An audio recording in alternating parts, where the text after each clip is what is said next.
ഉണ്ണിയമ്മേ കുമ്പടി വന്നു. അവിടെ മുതൽ അഴിമതിക്കാരനാണെന്നേ, കള്ളനാണ്. അതുകൊണ്ടാണ് ജയിലിൽ 10-75 ദിവസം പിടിച്ചിടുന്ന സാഹചര്യം ഉണ്ടായിരുന്നത്. ഹൈക്കോടതി ജാമ്യം കൊടുത്തോ?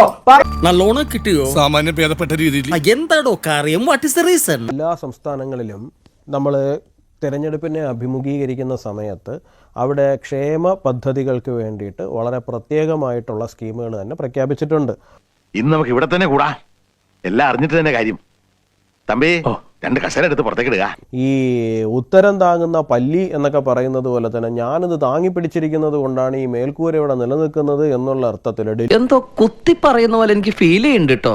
കുത്തിയില്ലല്ലോ, കുത്താൻ പോണല്ലേ ഉള്ളൂ. ഡൽഹിയിൽ വന്നപ്പോൾ മാത്രം BJPക്ക് ഇത് പ്രഖ്യാപിക്കേണ്ടി വന്നു. സാറേ, ഡൽഹിയിൽ മാത്രമല്ല, BJP ഓരോ സംസ്ഥാനങ്ങളിലും തെരഞ്ഞെടുപ്പിനെ അഭിമുഖീകരിക്കുന്ന സമയത്ത് ക്ഷേമ പദ്ധതികൾ നമുക്ക് എന്താണോ ചെയ്യാൻ പറ്റുന്നത് അത് ജനങ്ങളുടെ മുമ്പിലോട്ട് വെച്ചിട്ട് തന്നെയാണ്, പ്രകടന പത്രികകളിൽ വെച്ചിട്ട് തന്നെയാണ് മുമ്പോട്ട് പോയിരിക്കുന്നത്. അല്ല, ഞാൻ പറയട്ടെ, എന്റെ പൊന്ന് മാഷെ, മധ്യപ്രദേശിൽ ഡൽഹി കണ്ടിട്ടാണോ ഞങ്ങൾ ചെയ്തത്? മധ്യപ്രദേശിൽ ഞങ്ങൾ ചെയ്തില്ലേ? മഹാരാഷ്ട്രയിൽ ഞങ്ങൾ ചെയ്തില്ലേ? ഹരിയാനയിൽ ഞങ്ങൾ ചെയ്തില്ലേ? അയ്യോ, അങ്ങനെ പറഞ്ഞൂടാ. പിന്നെ ഞാൻ എന്തിനു വന്ന? നിങ്ങൾ ഉത്തരം താങ്ങുന്ന പല്ലിയാകാതെ നിങ്ങളെ കണ്ടുകൊണ്ടാണ് ബാക്കിയുള്ളവരെല്ലാവരും ഇത് കോഴി കൂവുന്നതുകൊണ്ടാണ് സൂര്യൻ ഉദിക്കുന്നതെന്ന് പറയുന്ന പോലെ നിങ്ങളെ കണ്ടുകൊണ്ടാണ് ബാക്കി എല്ലാവരും ചെയ്യുന്നതെന്നൊക്കെ പറഞ്ഞു കഴിഞ്ഞാൽ നിങ്ങൾ എന്താ ചെയ്യുന്നതിന്? ഇത് വടി കൊടുത്ത് അടി വാങ്ങുന്ന പരിപാടിയാണല്ലോ ബാബു. നിങ്ങൾ ചെയ്തതിന്റെ ഫലമാണ് ഇപ്പൊ നിങ്ങൾ അവിടെ അനുഭവിച്ചുകൊണ്ടിരിക്കുന്നത്. അടിച്ചിറക്കി വിട്ടില്ലേ? മുഖ്യമന്ത്രി ഉൾപ്പെടെ തോറ്റില്ലേ? ഞാൻ ചോദിക്കട്ടെ, കേജ്രിവാൾ ഉൾപ്പെടെ തോറ്റില്ലേ? സഹോദര, കേജ്രിവാൾ ഉൾപ്പെടെ തോക്കുന്ന സാഹചര്യം ഉണ്ടായില്ലേ? അഴിമതിക്കെതിരെ പ്രസംഗിക്കാമെന്ന് 10-70 ദിവസം ജയിലിൽ കിടന്നിട്ടുള്ള ഒരു നേതാവ് എന്ന് പറയുന്നത് അരവിന്ദ് കെജ്രിവാൾ എന്നാണ്. ലോകത്ത് വേറെ ആരും ഉണ്ടാവില്ല.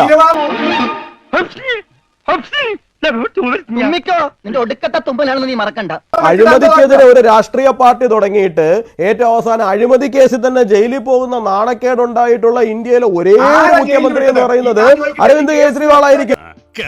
സത്യമാണെങ്കിലും എനിക്ക് അംഗീകരിച്ചു കൊടുക്കാൻ പറ്റുമോ? അല്ലാണ്ട് മറ്റാരും ആയിരിക്കില്ല.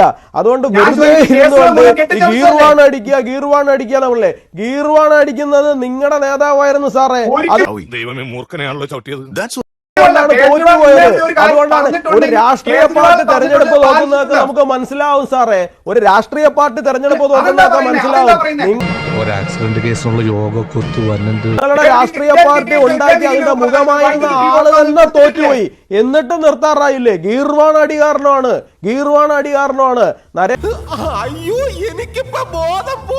നരേന്ദ്രമോദി 13 വർഷം ഡൽഹിയുടെ മുഖ്യമന്ത്രിയായിരുന്നു. തോൽപ്പിക്കാൻ നിങ്ങൾക്ക് സാധിച്ചോ? കഴിഞ്ഞ 10 വർഷമായിട്ട് അദ്ദേഹം പ്രധാനമന്ത്രിയാണ്. തോൽപ്പിക്കാൻ ആർക്കെങ്കിലും സാധിച്ചോ? അത് ഗീർവാണോ അല്ല, അത് ജനങ്ങൾക്ക് കൃത്യമായിട്ട് അദ്ദേഹത്തെ മനസ്സിലാകുന്നത് കൊണ്ടാണ് 13 വർഷം ഗുജറാത്തിൽ അദ്ദേഹത്തെ തോൽപ്പിക്കാൻ സാധിക്കാതിരുന്നത്. കഴിഞ്ഞ 10 വർഷമായിട്ട് പ്രധാനമന്ത്രി സ്ഥാനത്ത് അദ്ദേഹത്തെ തോൽപ്പിക്കാൻ സാധിക്കാത്തത്, അദ്ദേഹം മത്സരിക്കുന്ന ഒരു സീറ്റിൽ പോലും അദ്ദേഹത്തെ തോൽപ്പിക്കാൻ വേണ്ടി സാധിക്കാത്തത്. സ്വന്തം ഹോം ടർഫിൽ തോറ്റുപോയില്ലേ? ഇങ്ങനെ നാറാനൊരു ചങ്കൂറ്റം വേണം കേട്ടാ. സ്വന്തം ഹോം ടർഫില് ന്യൂഡൽഹി സീറ്റിൽ തോറ്റുപോയില്ലേ? ഇനിയെങ്കിലും കുറച്ചൊന്ന് അടങ്ങൂ. ഞാൻ ഇവന്റെ 2 വാങ്ങിച്ചിട്ടേ പോവുള്ളൂ.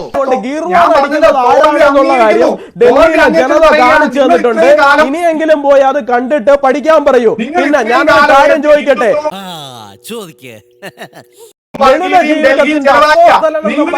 മനുഷ്യൻ ഈ ചില്ലുകൊട്ടാരത്തിൽ താമസിക്കുന്ന സാഹചര്യം ഉണ്ടായത് എങ്ങനെയാ സാറേ?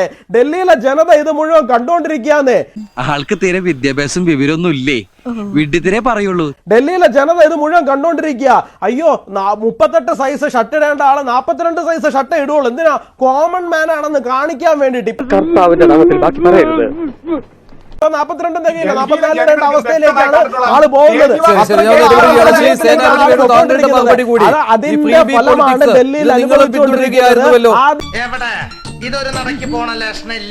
അത് കണ്ട് ഇനിയെങ്കിലും പഠിക്കൂ. അല്ലാണ്ട് മോദി ഗീർവാൺ അടിക്കുന്നു എന്നൊക്കെ പറഞ്ഞാൽ മോദി ഗീർവാൺ അല്ല അടിക്കുന്നതുകൊണ്ടാണ് ജനം ജയിപ്പിച്ചുകൊണ്ടിരിക്കുന്നത്. മനസ്സിലായില്ലേ? കിട്ടിയാ? ഇല്ല, ചോദിച്ചു വാങ്ങിച്ചു പോവാ. BJPയുടെ ഐഡിയോളജി ഹിന്ദുത്വ ഐഡിയോളജിയാണ്. എന്താ കുഴപ്പം? ഞങ്ങൾക്ക് അത് പറഞ്ഞുകൊണ്ട് മുമ്പോട്ട് പോകാനുള്ള ആഗ്രഹമുണ്ടെന്ന്. അങ്ങനെ തന്നെയാണ് മുമ്പോട്ട് പോയിക്കൊണ്ടിരിക്കുന്നത്. കേജ്രിവാളിന്റെ ഐഡിയോളജി എന്താന്നേ? അതൊന്നും എനിക്കറിയാൻ മേല. ഇങ്ങനെ എന്തെങ്കിലുമൊക്കെ പറയുമ്പോഴേ എന്റെ മനസ്സിനൊരു സന്തോഷം ഉണ്ടാവും. ഇടയ്ക്കിടയ്ക്ക് ഗംഗയെ പോയി മുങ്ങുന്നത് കാണാം, ഇടയ്ക്കിടയ്ക്ക് ഹനുമാനെ പ്രാർത്ഥിച്ചുകൊണ്ട് നടക്കുന്നത് കാണാം, ഇടയ്ക്കിടയ്ക്ക് വേറെന്തൊക്കെയോ പറയുന്നത് കാണാം. അപ്പോഴൊക്കെ നിങ്ങൾക്ക് എവിടുന്ന ഹിന്ദുത്വം കയറി വരുന്നേ? എന്റെ പൊന്നു വായി എന്നെ കുഴപ്പിക്കരുത്. നിങ്ങൾക്ക് എവിടുന്ന ഹിന്ദുത്വം കയറി വരുന്നേ? നിങ്ങൾക്ക് ആദ്യം സ്വന്തമായിട്ടൊരു ഐഡിയോളജി ഉണ്ടാകുന്നേ, നിങ്ങൾക്ക് ആദ്യം സ്വന്തമായിട്ടൊരു നിലപാടുണ്ടാകുന്നേ. ഇങ്ങനെ പോയാൽ സംഗതി കുഴയും. ശരി, ഒരു നിലപാടുമില്ല, ഐഡിയോളജി ഇല്ല. അവസാനിപ്പിക്കേണ്ടതുണ്ട്. ഏറ്റവും വലിയ അഴിമതിക്കാരനായിട്ട് മാറിയ ദൈവമേ, ഇത് രണ്ട് കക്ഷികൾക്കും ചേർത്ത് ഒറ്റ വിധിയാണെന്നാണ് തോന്നുന്നത്. സേനാപതി വേണു കോൺഗ്രസ് ഈ ആം ആദ്മി പാർട്ടിയുടെ ആശയം എന്താണെന്ന് ചോദിക്കുന്നുണ്ട്. അഴിമതിക്കാരനായ ഉദ്യോഗസ്ഥനായിരുന്നു.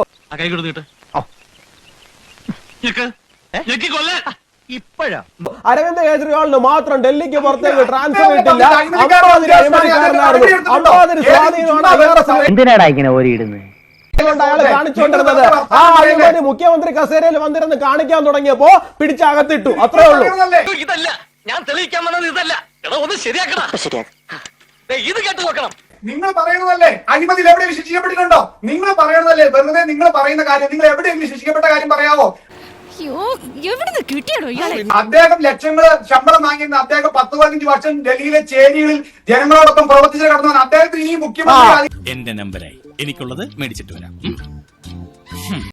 15 വർഷം ഡൽഹിയിൽ തുടർച്ചയായിട്ടിരുന്ന ഒരു IRS ഉദ്യോഗസ്ഥനെ കാണിച്ചു തരാമോ ട്രാൻസ്ഫർ വാങ്ങിക്കാതെ? എന്ത് പിൻവാതിൽ ഇടപാടായിരുന്നു സാറേ ഉദ്യോഗസ്ഥനെന്നുള്ള നിലയിൽ ഇയാൾക്ക് അവിടെ ഉണ്ടായിരുന്നത്?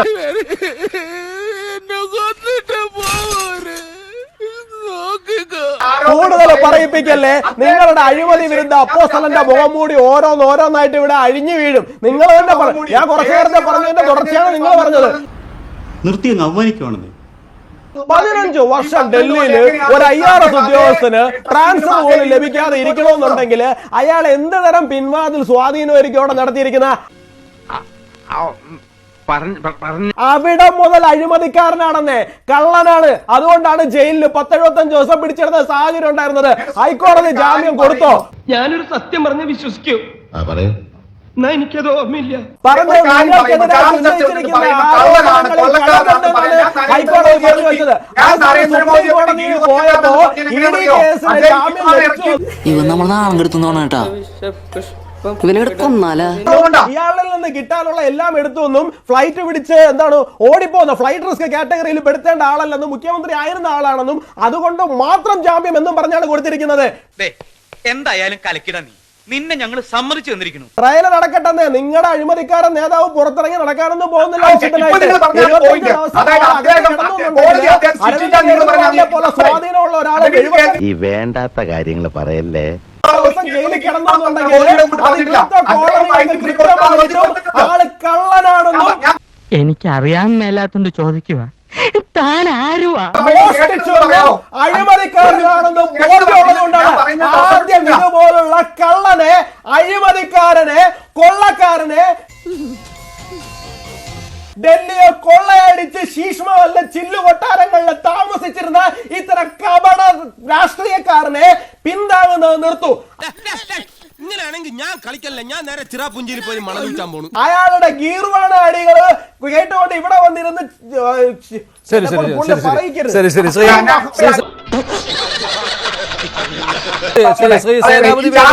അല്ല കോൺഗ്രസും ആം ആദ്മി പാർട്ടിക്ക് ആശയങ്ങളില്ല. ശരി, സേനാപതിയുടെ മറുപടി. സേനാപതി കോൺഗ്രസിനെതിരെയും ആം ആദ്മി പാർട്ടി ആരോപണം ഉന്നയിക്കുന്നു.